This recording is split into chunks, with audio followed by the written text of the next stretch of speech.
ప్రజాశక్తిని ప్రదర్శించిన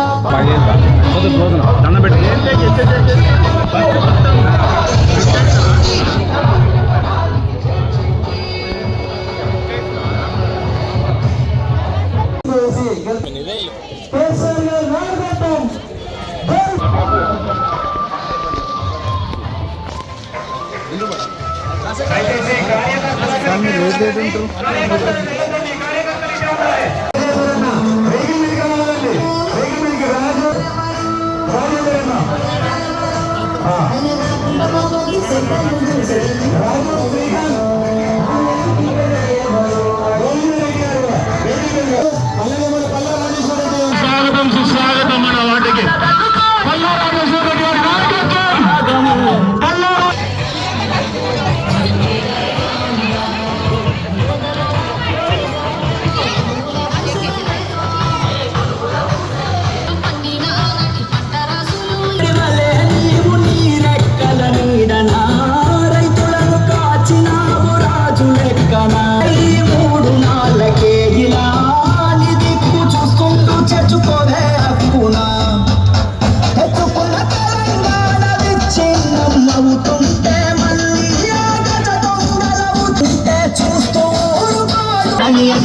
పిలిచాడు జూను అగ్గి గుండలాగా బగ్గున మండాడు కేసీఆర్ నిగ్గదీసి అడగంగా జంగు సైరను దిగ్గదిలారు గడప గడపలో నాని పేరు రాసుకున్న సజీవనార చేసెను మంచి రాగానే వీరు ఎడారి చేసిండు చేనేత అన్నలకు చేయూతలేరు ఎయిట జునుకైనానికి కంట నీలలేడు అల్లి యువత వంచనకే గురి కావద్దని ఓట్లరా వీరు ఎవ్వడు ఆపినాగలేరుగా నాడు తెలంగాణ తెచ్చేదాకా నిద్రపోని గల్లీ కళ్ళకు ఎందుకు బెండ బతికే తోడు గడప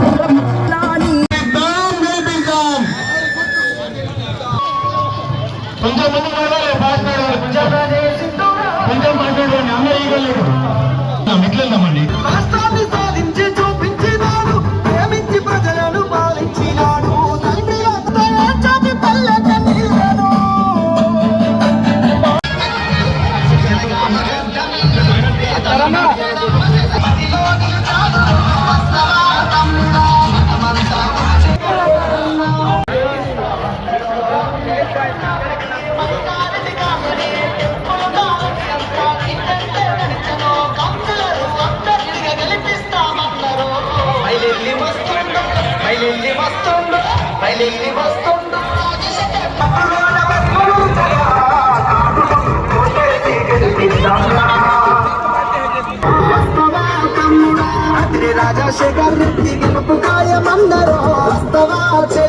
మరి ఇక్కడ విచ్చేసినటువంటి మున్సిపల్ ఎన్నికలు గత సంవత్సరం కిందనే పెట్టేటువంటి ఎన్నికలు కనీసం ఇప్పటికైనా కూడా సంవత్సరం దాటిన తర్వాత పెడతా ఉన్నారు.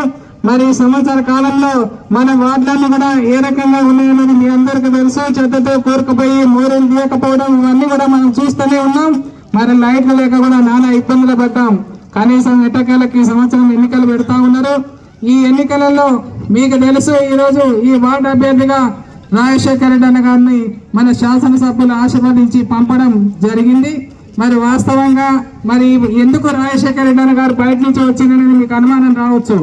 మరి ఈ రోజు రిజర్వేషన్ల మూలంగా కొన్ని వార్డులు అనుకూలించినా కూడా మరి ఇక్కడ గెలుపు దిశగా పనిచేసేటువంటి అభ్యర్థులు కావాలి అనే ఉద్దేశంతో మరి వారిని పంపడం, మరి అందులో రాజశేఖర రెడ్డి అన్న గారు మరి మీ అభివృద్ధిని మరి దిట్టగా చేసేటువంటి వ్యక్తి మరి ఈ రోజు మీ ముందుకు రావడం జరిగింది. వాస్తవంగా ఈ రోజు మిమ్మల్ని ఓట్లు అడుగుతున్నామంటే మరి మాకుంది ఆ హక్కు. ఎందుకంటే గత 10 సంవత్సరాలలో మున్సిపల్ మరి టిఆర్ఎస్ గవర్నమెంట్ లోనే మన ఆధీనంలోనే ఉన్నటువంటి సంగతి మీ అందరికీ తెలుసు. గతంలో నేను ఒక పర్యాయం మున్సిపల్ చైర్మన్ గా చేశాను. మరి ఈ పర్యాయం జొన్న గారు చేసిండు. మరి మేము చేసినటువంటి అభివృద్ధి కనబడుతుంది తప్ప మరి ఇప్పుడు ఈ 2 సంవత్సరాలు కాంగ్రెస్ ప్రభుత్వం వచ్చిన తర్వాత ఏ ఒక్క పని కూడా అభివృద్ధి కూడా జరగడం లేదనేది మీ అందరికీ కూడా తెలుసు. మరి మనం కేసీఆర్ గారిని మరి ఈ రోజు ముఖ్యమంత్రిగా చేసుకున్నప్పటి నుంచి మరి మనం ఎన్ని అభివృద్ధి కార్యక్రమాలు చేసుకున్నాం, ఎన్ని సంక్షేమ కార్యక్రమాలు పొందినాం. ఇంటింటికి గడప గడపకు కూడా కేసీఆర్ గారు ప్రవేశపెట్టినటువంటి పథకాలు కూడా మీ అందరు పొందినటువంటి వారే. మీకు తెలుసు ఈ రోజు కళ్యాణ లక్ష్మి కానీ మరి ఏమైనా కూడా మీరు ప్రతి ఒక్కరికి కూడా లబ్ధి చెందడం జరిగింది. మరి ఈ రోజు వాస్తవంగా కూడా కాంగ్రెస్ పార్టీకి ఓట్లు అడిగే నైతిక హక్కు లేదు. ఎందుకంటే వాళ్ళు ఏం పని కూడా చేయలేదు. వాళ్ళు చెప్తా ఉన్నారు బ్రహ్మాండంగా ఈ రోజు ప్రజాపాలన అంటున్నారు. ప్రజాపాలన పెట్టుకొని ఏం చేసిందని అడుగుతున్నా నేను. ప్రజాపాలనలో మరి ఇళ్ళని ఇస్తున్నామని చెప్పిండు. ఇల్లు ఎంతమందికి ఇచ్చిందని నేను అడుగుతా ఉన్నా. ఈ రోజు మన శాసనసభ్యుడు ఇక్కడ మీ అందరి ఆశీర్వాదాలతోటి మరి అత్యధిక మెజార్టీతోటి గెలిపించినటువంటి మన శాసనసభ్యులు ఉన్నారు. వారు మొన్న మరి ఇండ్లు తీసుకొచ్చి అన్ని వార్డులకు కూడా మరి కనీసానికి 10-5 కూడా ఇవ్వడం జరిగింది. వారు ఇచ్చినటువంటి ఇల్లే మరి అన్ని వార్డులలో కనబడుతున్నాయి తప్ప కాంగ్రెస్ వాళ్ళ కార్యకర్తలకు మరి బాగా ఉన్న వాళ్ళకు ఇస్తే ఇప్పటికి కూడా ఇల్లు ప్రారంభించుకోలేకపోయిందంటే మీరు అర్థం చేసుకోవాల్సింది. కానీ మీ అందరికీ నేను విజ్ఞప్తి చేసుకుంటా ఉన్నా. మరి అదేవిధంగా జనగామ పట్టణాన్ని అన్ని రంగాలలో కూడా మనం అభివృద్ధి చేసుకున్నాం. ఈ రోజు ఏఎంసీ హాస్పిటల్ ఉంది, వాస్తవంగా మన గవర్నమెంట్ లోనే వచ్చింది. మరి ఈ రోజు అక్కడ అనేక ప్రసూతి మరి వాళ్ళు పోయి అనేక రకంగా కూడా అక్కడ చేయించుకోవడం కూడా జరుగుతూ ఉంది. పిల్ల తల్లిని క్షేమంగా కూడా ఇంటికి చేరుస్తా ఉన్నారు. ఈ రోజు అట్లా చెప్పుకుంటూ పోతే చాలా ఉన్నాయి. మన పెద్దలు శాసనసభ్యులు చెప్తా ఉంటారు. నేను మీ అందరికి ఒకటే విజ్ఞప్తి చేస్తా ఉన్నా, ఏ పని జరగాలన్నా ఏ పని చేసుకోవాలన్నా మన ఇంటికి లబ్ధి చేరాలన్నా మరి ఈ రోజు బీఆర్ఎస్ ప్రభుత్వాన్ని మళ్ళీ మనం తెచ్చుకోవాలి తప్ప కాంగ్రెస్ ప్రభుత్వంలో ఎప్పుడు కూడా ఏ పని జరగదు. మరి మీరు అందరూ చూస్తా ఉన్నారు. ఈ రోజు కాంగ్రెస్ వాళ్ళు వాళ్ళకు వాళ్ళే కొమ్ములాట, వాళ్ళకు వాళ్ళే కొట్లాడుకున్నారు. వాస్తవంగా ఈ రోజు వార్డు అభ్యర్థులను ఎన్నుకోవడంలో కూడా మరి తప్పిపు పడుకుంటూ ఆఖరికి ఇవాళ కూడా వాళ్ళు తెచ్చుకోలేకపోయిండ్రు. ఇప్పటి కూడా క్యాండిడేట్లను ప్రకటించలేకపోయిండ్రు. అంటే వాళ్ళకి ఎంత అసమర్థత ఉందో మీరు ఒకసారి ఆలోచించవలసిందిగా నేను మీకు విజ్ఞప్తి చేస్తా ఉన్నా. అదే ఈ రోజు మన శాసనసభ్యులు ఎంతసేపు ముందు చూపు మరి ఎప్పుడు కూడా ఒక ఆలోచన విధానంతో పనిచేసేటువంటి వ్యక్తి. ఎప్పుడో క్యాండిడేట్లను డిసైడ్ చేసిండు, ఒక మంచి అభ్యర్థులను వార్డులకు అందించిండు. ఆ అభ్యర్థుల ద్వారా మంచి అభివృద్ధిని మరి చేసుకోవాలనే ఆలోచనతో పనిచేస్తున్నటువంటి మన ఎమ్మెల్యే గారు ఈ రోజు మన ముందున్నారు. వాస్తవంగా కూడా మీరు దయచేసి ఒకటే ఆలోచించాలి. మరి ఈ రోజు మన శాసనసభ్యుడు ఎప్పుడు అందుబాటులోనే ఉంటారు, జనగామలోనే ఉంటారు. మీరు అందరూ అనుకున్నారు అప్పుడు అభ్యర్థిగా వారు మన ముందుకు వచ్చినప్పుడు ఎప్పుడో ఎక్కడో ఉంటారు మరి అని కూడా చాలా మంది లోపల ఉన్నది. కానీ ఈ రోజు అవన్నిటి కూడా తిప్పికొట్టే విధంగా ఈ రోజు మనకు అందుబాటులో ఉంటున్నారు. మీకు అందరూ తెలుసు ఈ రోజు ఆరోగ్యం కోసం మన ఆరోగ్యం బాగుంటేనే అన్ని కూడా చేసుకోవచ్చు అనేది ఉన్నది. మరి ఈ రోజు వారి నీలిమా హాస్పిటల్లో ఎంతో మంది కూడా వెళ్ళి వైద్యం చేయించుకుంటున్నారు. ఈ రోజు కోట్లాది రూపాయలు 2 సంవత్సరాల కాలంలోనే 16-18 కోట్ల రూపాయలు మన మీద ఖర్చు పెడుతున్నారంటే మీరు ఒక్కసారి ఆలోచించవలసిందిగా నేను విజ్ఞప్తి చేస్తున్నా. ఏ శాసనసభ్యుడైనా మన ఆరోగ్యం కోసం పట్టించుకున్నారా? ఎవరన్నా మన ఆరోగ్యం కోసం ఎవరైనా చూసిందా నేను అడుగుతా ఉన్నా. ఈ రోజు పిల్లలకు చదువుంటేనే ముఖ్యం. మన తల్లిదండ్రులు చదువుకోకనే మనం ఇబ్బంది పడుతున్నాం. మన పిల్లల భవిష్యత్తు కోరుకోవాలనే ఉద్దేశంతో ఈ రోజు కష్టం చేసి కూడా పిల్లలను చదివించుకుంటా ఉన్నారు. ఆ చదివించుకున్నటువంటి తరుణంలో పాపం వారు ఏ కాలేజీలో సీటు కావాలని వచ్చినా ఆ కాలేజీలో సీట్ ఇప్పించడం, మరి వారి కాలేజీలో మరి అనేక రాయితీ ఇచ్చి మరి కన్సెషన్ ఇచ్చి ఈ రోజు సీట్లు ఇవ్వడం జరుగుతూ ఉంది. ఇంకా చాలా నిరుపేద పిల్లలుంటే కూడా ఉచితంగా విద్యను అందిస్తున్నటువంటి సంగతి మనం ఎవరు కూడా మర్చిపోవద్దనేది కూడా నేను ఈ సందర్భంగా తెలియజేస్తా ఉన్నా. ఎవరన్నా ఎక్కడన్నా మన చుట్టాలో మన బంధువులో కనీసం మన ఇంటికి ఏదైనా సహాయం చేయమంటే కూడా చేయలేనటువంటి పరిస్థితి చాలా మంది ఉన్నారు. కానీ ఈ రోజు మనం ఒక ఓటు వేసుకొని ఒక శాసనసభ్యుని ఎన్నుకుంటే ఈ రోజు మనకి ఏ విధంగా ఎన్ని రకాల మనం లబ్ధి పొందుతున్నాం అనేది మీ అందరూ గమనించవలసిందిగా నేను విజ్ఞప్తి చేస్తా ఉన్నా. మరి తప్పకుండా ఈరోజు రాజశేఖర అన్న గారి గురించి మరి నిజంగా వారికి విద్యా సంస్థలు ఉన్నాయి. రేపు ఎక్కడ ఏ పిల్లవాడికి చదువు కావాలన్నా ఏ పిల్లవాడిని అందరూ చేర్చాలన్నా కూడా వారి వంతు సహాయం ఉంటుంది. అందరూ ముఖ్యంగా మీ వార్డు నుంచి పోటీ చేస్తున్నారు. మరి ఈ వార్డు నుంచి గెలిపిస్తే తప్పకుండా వారి విద్యా సంస్థలలో మీ పిల్లలకు మంచి అవకాశం ఇస్తారు అనేది నేను తెలియజేసుకుంటూ, వారు ఎప్పుడు కూడా ఎక్కడో ఉన్నారని మీరు ఫీల్ కావద్దు. ఎప్పుడు మీ వార్డులోనే మీకు అందుబాటులోనే ఉంటారు. అనినిత్యం మీకు కాల్ చేయంగానే మరి ఫోన్ ఎత్తి ఏంటిదని అడిగి వెంటనే మీకు దానికి సమాధానం స్పందించి చెప్తారనేది కూడా మీ అందరికి నేను తెలియజేస్తా ఉన్నా. మీరు అనొచ్చు, అక్క మీరు ఇప్పుడు చెప్పిపోతారు, మళ్ళీ తర్వాత కూడా ఏం జరుగుతుంది అనేది మీరు ఎందుకు చూస్తారంటారు.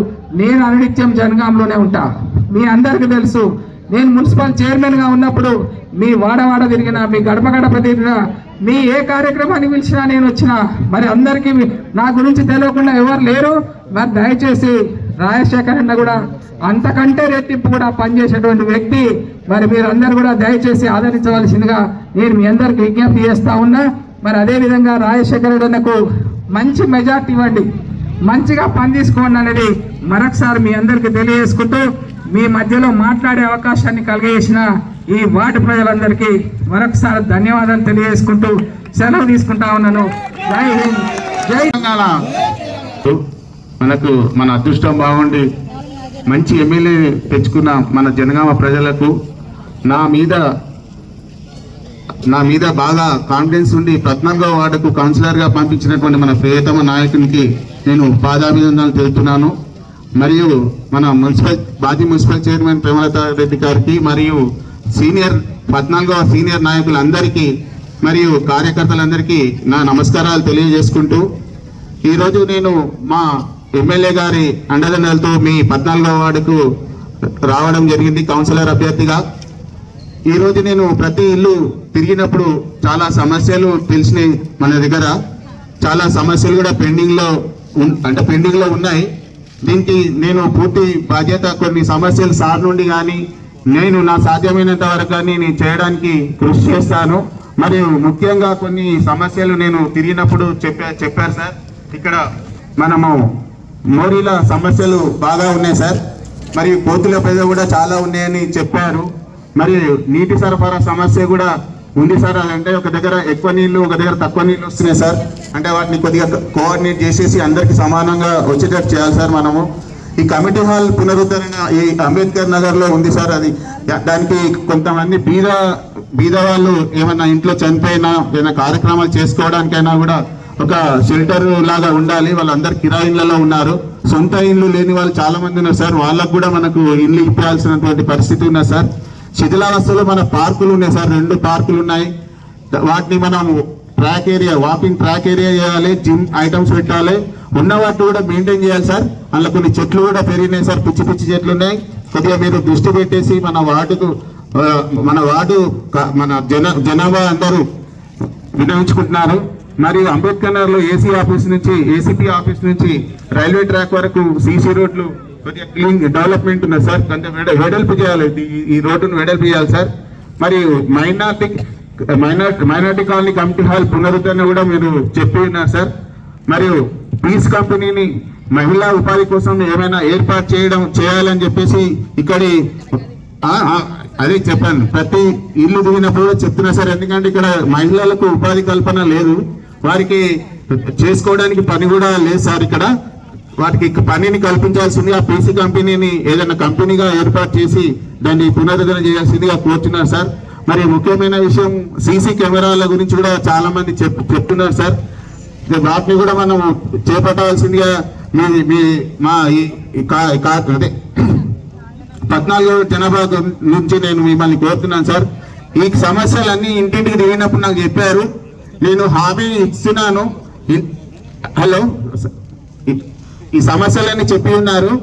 దీన్ని కొన్ని ఇంట్లో నేను నా శాయశక్తులా కృషి చేశాను సార్. మీరు కూడా వీటి అందు దయించి కృషి చేసి వీటిని పునరుద్ధరణ కోరుతూ 14వ వార్డు ప్రజలందరూ తెలియజేస్తున్నారు ఏమంటే, మీరందరూ కారు గుర్తు మీద ఓటేసి నన్ను 14వ వార్డు అభ్యర్థిగా మున్సిపల్ ఎలక్షన్ లో నన్ను గెలిపించవలసిందిగా మిమ్మల్ని అన్ని కోరుకుంటూ మీ అందరికీ. మా సుజాతక్క కూడా కొన్ని సమస్యలు చెప్పిండ్రు, అంతే కదక్క. తొందరగా పోవాలని చెప్పి ఆ రోజు పోయింది, వాళ్ళు ఉన్నారు స్కూల్లో తొందరగా పోవాలని చెప్పేసి అని అన్నారు. అట్లానే ఇక్కడ ఉన్న మాట్లాడితే మా బేబీ కూడా చాలా మంది సుల్తానా తను చాలా సమస్యలు మైనార్టీ కాలనీ ఉన్నాయని చెప్పిండ్రు. తమ్ముడు అత్తరు కూడా సరే ఈ సమస్యలు మీరు చేస్తేనే రాజశేఖర రెడ్డి గారిని మేము ఇంటింటికి తీసుకుపోతామని చెప్పిండు. వాసిం అట్లానే అందరూ. మరి రాజేంద్రన్ అయితే ముందు వచ్చి 2-3 గంటలు చర్చించి నేనే పోటీ చేయాలంటే వాస్తవం నువ్వే చేయాలన్నా, ఇవన్నీ చేపిస్తే మాత్రమే నేను ఊరుకుంటా అని చెప్పేసి కూడా చెప్పిండు. ఈ సమస్యలన్నీ రాసుకొని నేను రావడం జరిగింది. మీ అందరికీ నేను ఒకటే హామీ ఇస్తున్నా, నేను నా ఎన్నికలప్పుడు ఏదైతే మీకు హామీ ఇచ్చి నేను ఇక్కడే ఉంటా అని చెప్పిన 2 సంవత్సరాలుగా నా కాలు ఇరిగి 3 నెలలు బెడ్ మీద ఉన్నప్పుడు తప్ప మిగతా సంవత్సరం 9 నెలలు నేను ఇక్కడే ఉన్నా. ఎవరు వచ్చినా కలుస్తున్నా, ఏదైనా చెప్తే నాకు వీలైనంత చేస్తున్నా. రెండోది, నాకు సంబంధించిన సంస్థలు కానీ ఎక్కడ కానీ ఏదన్నా స్కూల్లో సీటో కాలేజీలో సీటో లేకపోతే స్కూల్లో ఫీజు రాయితో అడిగితే బరాబర్గా ఇగో మా జనగామ వాళ్ళు ఉన్నారని చెప్పేసి నా దగ్గరికి వచ్చిన వాళ్ళు ఎవరిని ఉట్టి చేతులతో పంపలే. బరాబర్ చేసినా భవిష్యత్తులో కూడా చేస్తా. హాస్పిటల్ గురించి కూడా ఎన్నికల ముందు నేను ఇంత ఖర్చు అయితే అనుకోలే. చెప్పిన ఉచిత హామీని ఖచ్చితంగా చేస్తా అని చెప్పిన. ఇప్పుడు చూస్తే రోజుకు 400-500 మంది వస్తున్నారు. అనేక కోట్ల రూపాయలతో కూడుకున్న సమస్య. కానీ నేను మాట ఇచ్చిన, జనగామ వాళ్ళు నా దగ్గరికి ఎవరు రారు, చక్కగా హాస్పిటల్కే పోతారు. ఆధార్ కార్డు వాళ్ళు చూపించేస్తే ఇమ్మీడియట్గా వాళ్ళకు పరీక్షలైనా చేస్తారు, ఆపరేషన్ అయినా చేస్తారు, మందులు ఇస్తారు, పంపిస్తారు. ఎవరైనా పోయినరా ఇక్కడ నీలిమ హాస్పిటల్కి పోయినరా? ఎవరైనా పైసలు తీసుకున్నారా? తీసుకోలేదు కదా. అడిగిన రాజేశ్వర రెడ్డి సార్ చెప్పిన అడగలేదు కదా. చక్కగా మీరు పోయినట్లయితే జనగామ ఆధార్ కార్డు చాలు. ఎందుకంటే మీరు నన్ను ఆశీర్వదించారు, మీకు మాట ఇచ్చిన ప్రకారం బరాబర్ చేస్తున్నా. భవిష్యత్తులో కూడా జనగామ ఎవరికైనా అనారోగ్యం గురైతే మాత్రం ఉచితంగా ఖచ్చితంగా వాళ్ళందరినీ కూడా మంచిగా చేసే బాధ్యత నాదే అని చెప్పేసి మీ అందరికీ నేను తెలియజేస్తున్నా. ఇవాళ వార్డు సమస్యలు ఏమన్నా చేద్దామంటే 30 కోట్ల రూపాయలు ఆనాడు నేను ఎమ్మెల్సీగా ఉన్నప్పుడు ఇక్కడ తీసుకొని వచ్చిన జీవో కూడా మీకు నేను ఇస్తా. తర్వాత ప్రభుత్వం మారిన తర్వాత పొంగులేటి శ్రీనివాసరెడ్డి గారి దగ్గర పోయి అడిగినా, అన్న 30 కోట్లు ఇచ్చిండ్రు, ఏ పైసలు ఎక్కడున్నాయి, ఇప్పుడు అన్ని మొత్తం మీరే కథం చేసినంటే మేమే కథం చేసినాం, ఉన్నాయన్న ఇట్లా ఉన్నాయని చెప్తే ఒక 4 నెలల తర్వాత మరీ ముందు దొరికితే ఇప్పుడే ఓడిపోయి అప్పుడే వచ్చినాం అంటాడని 4 నెలల తర్వాత పోయిన తర్వాత కాకపోతే మళ్ళీ 2 నెలల తర్వాత పోతే సరే అని చెప్పి ఆయన రాసిచ్చి ఆయన లెటర్ రేట్ మీదనే ఈ జీవో ప్రకారం 30 కోట్లు వచ్చినాయి జనగామకి ఇవ్వండి, 15 కోట్లు వచ్చినాయి చేర్యాలకి ఇవ్వండి అని చెప్పాను. వచ్చిన తర్వాత పనిచేస్తారని కమిషనర్ని పిలిచిన, అడిషనల్ కలెక్టర్ చెప్పిన. ఎప్పుడైతే పని అవుతుందని చెప్పేసి పేపర్లు వచ్చిందో, పల్లరాజేశ్వర రెడ్డి ఎమ్మెల్సీగా ఉన్నప్పుడే నిధులు తీసుకొచ్చిందని చెప్పిండో, పొంగులేటి శ్రీనివాసరెడ్డి కూడా ఒప్పుకున్నాని చెప్పిండ్రో, ఇక్కడున్న కాంగ్రెస్ నాయకులకు కళ్ళకు మొత్తం కళ్ళు కుట్టినాయి. ఆయన తీసుకొచ్చి చేయడం ఏంది? ఆయన అంటే ఎవరు? నేను ఎమ్మెల్యే కదా, ఇక్కడున్న ప్రజలు ఓట్లేస్తే గెలిచినాయి కదా. మరి పైసలు అనేది ప్రభుత్వం అనేది అందరిది కదా. మరి ఆ పైసలు తీసుకొస్తామంటే ఇక్కడ కాంగ్రెస్ నాయకులు అడ్డుపడి చేయనీయలే, ₹1 కూడా ఇవ్వలే ఇప్పటిదాకా. మొన్న కొట్లాడితే ఈ ఎన్నికల కోసం అని చెప్పేసి 20 కోట్ల రూపాయలు ఇచ్చిండ్రు. అక్కడక్కడ మరీ కష్టంగా ఉన్నదంటే 5 లక్షలు 10 లక్షల రూపాయలు మీరు ఎల్ఆర్ఎస్ కోసం కట్టిన పైసలు ఉంటేనే ఒక 5 కోట్ల రూపాయలు 2 సంవత్సరంలో ఖర్చు పెట్టినాం. బతుకమ్మ గుండా బాగు చేసుకోవడం కావచ్చు, ఆడ సెంటర్లో ఈడ సెంటర్లో ఇంత టూత్ పాలిష్ చేసినట్టు ఆడ పెయింట్ వేసడం కావచ్చు, అటువైపు యశ్వంతరావుపూర్ దగ్గర కానీ పెమ్మర్తి దగ్గర నుంచి వస్తుంటే 5-10 లక్షలు పెట్టి ఈ మధ్య కాలంలో ఓపెనింగ్ కన్నా వచ్చిండ్రు. ఓపెనింగ్ వస్తే నేను కూడా పోయినా, నన్ను పిలిచిండ్రు, కలెక్టర్ గారు మీరు ఇట్లా ఓపెనింగ్స్ ఉన్నాయి రమ్మనంటే పోయినా. అట్లానే సీతక్క గారు వస్తున్నా అంటే వారి ఆఫీస్ నుండి కూడా ఫోన్ వచ్చింది, మీరు ఎమ్మెల్యే గారి దగ్గర ప్రోగ్రామ్స్ ఉన్నాయి మీరు రండి అంటే పొద్దున 10ంటికి రమ్మన్నారు. 10ంటి నుండి ఆనే కూర్చున్నా. సరే అని చెప్పి కారులో కూర్చున్నా. రాత్రి 11 అయింది, 12 అయింది, 1 అయింది, 2 అయింది, 3 అయింది, అంతే కూర్చున్నా. లోకల్ ఎమ్మెల్యే కదా కూర్చున్నా. మొత్తం కూడా మా కార్యకర్తలు అందరూ, మా కౌన్సిలర్లు అందరూ, మా ప్రేమలత అక్క జమునక్క అందరూ వస్తూ పోయినాం. ఇనాగ్రేషన్ పోతే అంతకుముందు ఏదైతే 30 కోట్లు వస్తే అడ్డుపట్ట కాంగ్రెస్ నాయకులు ఇవాళ నేను అక్కడ పోతే నువ్వు రావద్దు అంటారు. ఎందుకు రావద్దా అంటే నువ్వు రావద్దు అంతే అంటారు. బచ్చన్నపేట ఇంకెక్కడి నుంచి అక్కడక్కడ ఊర్లలో పోతే తాగుబోతులను తీసుకొచ్చిండ్రు. జనగామ పట్టణ కాంగ్రెస్ నాయకులు ఏమనలే, కానీ బయట నుంచి వచ్చిన తాగుబోతులందరూ కూడా నన్ను పదే దాడి చేయడానికి ప్రయత్నం చేసిండ్రు. 6 చోట్ల దాడి చేయడానికి ప్రయత్నం చేసిండ్రు. నువ్వు రావద్దు అంటారు, పల్లా గోబ్యాక్ అన్నారు. ఎందుకయ్యా? నన్ను ఎమ్మెల్యే ఎన్నుకున్నారు కదా, మరి పనులన్నీ కేసీఆర్ గారు ఇచ్చిన పైసలతో చేసిండ్రు కదా. మరి కలెక్టర్ గారు పిలిచిండ్రు, కమిషనర్ పిలిచిండ్రు, అదేవిధంగా నాకు సీతక్క కూడా పిలిచిండ్రు. నువ్వు రాని చేయబట్టుకుని ఆగిపోతుంది. ఈ గుండాలందరూ తాగి బాగా నన్ను అక్కంచెల్లి దాడి చేసే ప్రయత్నం చేసిండ్రు. దయచేసి ప్రజలు ఆలోచించండి. జనగామ పట్టణంలో మనకి శాంతి ఉండాలన్నా గుండాయిసం కావాలన్నా? శాంతి కావాలంటే ఇలా కాంగ్రెస్ పార్టీని పారదోలాల్సిన అవసరం ఉన్నది. ఏమీ పని చేయకుండా వచ్చే నిధులకు అడ్డుపడి ఇక్కడున్న ప్రశాంత వాతావరణం చెడగొడుతున్న కాంగ్రెస్ కు బుద్ధి చెప్పాలంటే ఖచ్చితంగా ఈ ఎన్నికల్లో వారికి బుద్ధి చెప్పాల్సిన అవసరం ఉన్నది. రెండోది, నేను వారికి ఒకటే మాట చెప్తున్నా, ఇలా నాతోని పోటీ పడే పైసలు తీసుకురండి. నేను పార్కు చేస్తే నువ్వు రెండో పార్కు చేయి, నేను ఒక రోడ్డు వేపిస్తే నువ్వు రెండో రోడ్డు వేపి, నేను 10 ఇల్లు ఇప్పిస్తే నువ్వు 20 ఇల్లు ఇప్పి. ఇలా ఇల్లు లేక అనేక మంది ఇలా 14 వార్డులు నా దగ్గరికి వచ్చింది అక్కయ్య ఇళ్ళు. ఇండ్లు ఉన్నోళ్ళకే ఇస్తున్నారు, మాకు ఇంటి జాగా కూడా లేదు, డబుల్ బెడ్రూమ్ పెట్టుకుంటే మా అప్లికేషన్ లేదు, మా సంగతి మాత్రం అట్లే ఉన్నదని చెప్పేసి అనేక మంది అక్కయ్య వచ్చింది. కలెక్టర్ ఆఫీసు ప్రజావాణ్యం పెట్టుకుంటే వాళ్ళు కూడా నా దగ్గరికే పంపిస్తా ఉన్నారు. నువ్వు ప్రభుత్వం ఏమో నీది, నన్ను పంపిస్తే నేనేం చేస్తా? అయినా కూడా నిన్న 200 ఇళ్లకు డబుల్ బెడ్రూమ్లు వస్తే ప్రతి వార్డులో కూడా 5 నుండి 10 ఇల్లు డబుల్ బెడ్రూమ్లు ఇప్పించినాం. ఇందిరా మిల్లు వస్తే పైసా ఖర్చు లేకుండా చాలా మంది 50,000 1,00,000 అని వసూలు చేస్తున్నారు.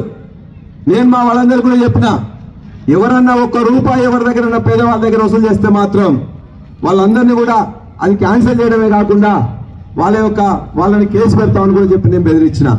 అందుకే నా ద్వారా ఒక్క ఇల్లు కానీ డబుల్ బెడ్రూమ్ ఇల్లు కానీ అది ఇందిరా ఇల్లు కానీ పేదలకే ఇచ్చినాం, అర్హులకే ఇచ్చినాం, లేని వాళ్ళకే ఇచ్చినాం తప్ప వేరే ఉన్న వాళ్ళకి మేము ఇవ్వలే. వేరే వాళ్ళు ఇస్తే ఇచ్చుకోవచ్చు, నేను మాత్రం 10 సార్లు పరీక్షించి తెలుసుకొని వాళ్ళందరినీ అడిగి నేను ఇవ్వడం జరిగింది. అదేవిధంగా భవిష్యత్తులో కూడా ఈ వార్డులో కూడా అనేక మందికి ఇంకా కావాలి. మైనార్టీ కాలనీలో కూడా మా అక్కయ్యలు చాలా మంది చెప్పిండ్రు, వాళ్ళకు కూడా బరాబరిగా ఇంకేమన్నా ఇప్పుడు ఇంటి జాగా ఉంది, ఇల్లు లేకపోతే మళ్ళీ కొని పెడతా. ఒకవేళ డబుల్ బెడ్రూమ్ మీరు అప్లై చేసుకొని ఉండి మీకు రాకపోతే మళ్ళీ కొన్ని పెడతా. అఖ్తర్ కానీ మిగతా అందరికి కూడా ఇక్కడ ఉన్న రాజేంద్ర కూడా మిగతా వాళ్ళు చెప్పిన ఆ కమిటీ వారే మీరే రాసియండి. రాజశేఖర్ రెడ్డి మిగతా వాళ్ళు రాసుకోవడం కాదు.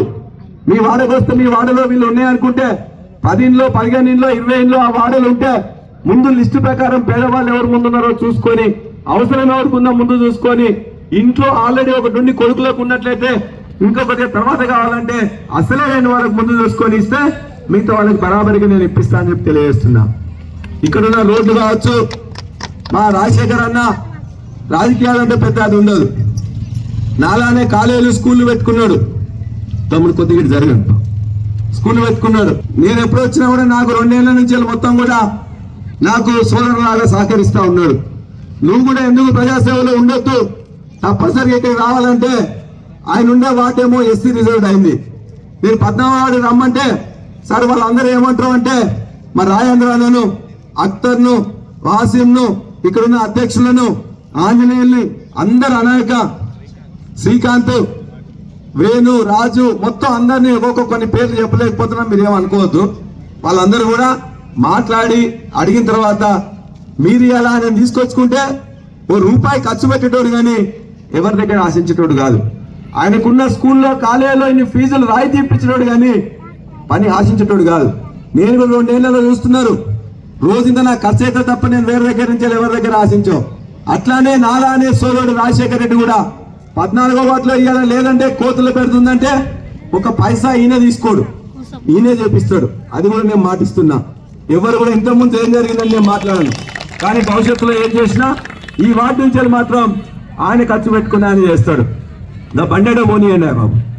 ఈ కమ్యూనిటీ హాల్లోనే తను చెప్పిండు, కొద్దిగా చేసుకున్నట్లయితే అందరికి ఉపయోగపడ్డట్టు చేసుకుందాం అని చెప్పిండు. బరాబరి అవి కూడా చేసుకుందాం. 2 పార్కులు నేను చూసిన, పార్కులలో చెట్లు పెరిగి జులాయిలు అందరూ ఆవారగాళ్ళందరూ ఎక్కడెక్కడో వచ్చి అలా కూర్చొని గంజాయి కొడుతున్నారని చెప్పి పోలీసు వాళ్ళు మిగతా వాళ్ళు చెప్పిండ్రు. దాన్ని నేను 10-15 రోజుల్లోనే ఎలక్షన్ అయిన తర్వాత నేను మీ అందరు కూడా మాటిస్తున్నా, నేను రాజశేఖర రెడ్డి కలిసి దాన్ని అందంలాగా మంచిగా శుభ్రంగా తయారు చేసి చెట్లన్నీ తొలగించి వాకింగ్ ట్రాక్ ఏర్పాటు చేసి మంచి 15 రోజుల్నే వాళ్ళు పైసలు ఇస్తే ఇచ్చిండ్రు, ఇవ్వకపోతే సొంతంగా రాజశేఖర రెడ్డి పైసలు పెట్టి మొత్తం చేపిస్తారని చెప్పి కూడా నేను మాటిస్తున్నా. నీళ్ళలో ఇప్పటికే సమతుల్యత లేదు, ఓ దగ్గర ఎక్కువ తక్కువ వస్తున్నాయని చెప్పిండు. ఎక్కువ వస్తే పర్వాలేదు, దాన్ని ఎట్లా అలా చేసుకోవచ్చు. తక్కువ వస్తున్న దగ్గర ఒక బోర్ కావాలని చెప్పిండ్రు, బోర్ ఆల్రెడీ వేయించడానికి కావాల్సిన ఇంతజాం చేసిండు. బోర్ ఎక్కడ కావాలో అక్కడ చెప్పిండ్రు, వాళ్ళందరి కమిటీతో మాట్లాడి చేసిండు. సీసీ రోడ్ల గురించి ఆల్రెడీ కావాలంటే ఆ సీసీ రోడ్లో కూడా కమిటీకి ఏమేం కావాలో అవన్నీ కూడా అప్పచెప్పిండు.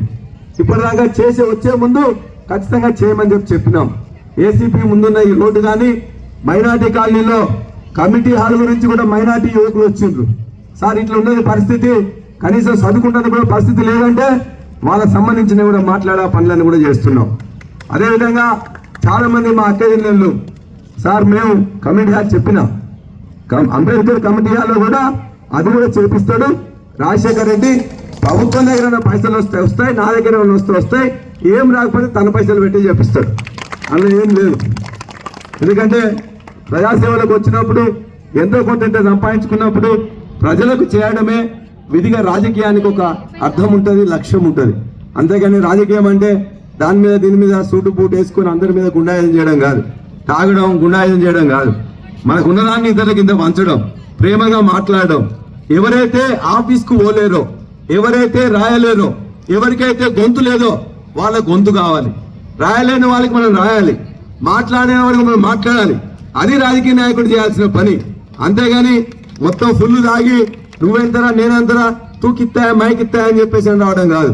అటువంటి రాజకీయ నాయకులు మేము కాదు. మాకున్నదైతే సేవ చేయడం, మాకున్నదాన్ని ఇంత వంచడం తప్ప మిగతా వాళ్ళలాగా మొన్న చూసిన గుండాల్లాగా తాగుబోతులాగా మా యొక్క నాయకులు లేరు. ఒక మంచి ఆనిముత్యం రాజశేఖర్ రెడ్డి ఇవాళ మీ దగ్గరికి వస్తున్నాడు. బాగా చదువుకున్నవాడు, విద్యా సంస్థలు ఉన్నవాడు, రాజకీయం అంటే సేవ చేయాలనుకునేవాడు, ఇక్కడున్న వార్డు అనేది బెంచ్గా చేద్దాం అనుకునేవాడు, ఇక్కడున్న దాంట్లో నీళ్లు లేకపోతే తెద్దామనుకునేవాడు, కమ్గా లేకపోతే కట్టిద్దాం అనుకునేవాడు, లైబ్రరీ లేకపోతే బాగు చేద్దాం అనుకునేవాడు, ఇల్లు లేని వాళ్ళకి దశల వారిగా ఇల్లు ఇప్పిద్దాం అనుకునేవాడు. కాబట్టి ఈ రాజశేఖర్ రెడ్డికి మీ ఆశీర్వాదం ఇవ్వాలని చెప్పేసి నేను దయచేసి విజ్ఞప్తి చేస్తున్నా. 2 విషయాలు చెప్పి నేను బంద్ చేస్తా. నాకు ఎడగొడుతుంది కానీ మీకు ఇటువైపున్నారు కాబట్టి ఏం లేదు. మా అక్కయ్యలందరికీ కూడా తెలుసు. అక్క మొన్న ఎలక్షన్లకు వచ్చినప్పుడు కాంగ్రెస్ పార్టీ ఏం మాటలు చెప్పింది, ఏం చెప్పింది అక్క? నీకు 2000 వస్తుంది కదా, నేను వస్తే 4000 ఇస్తా.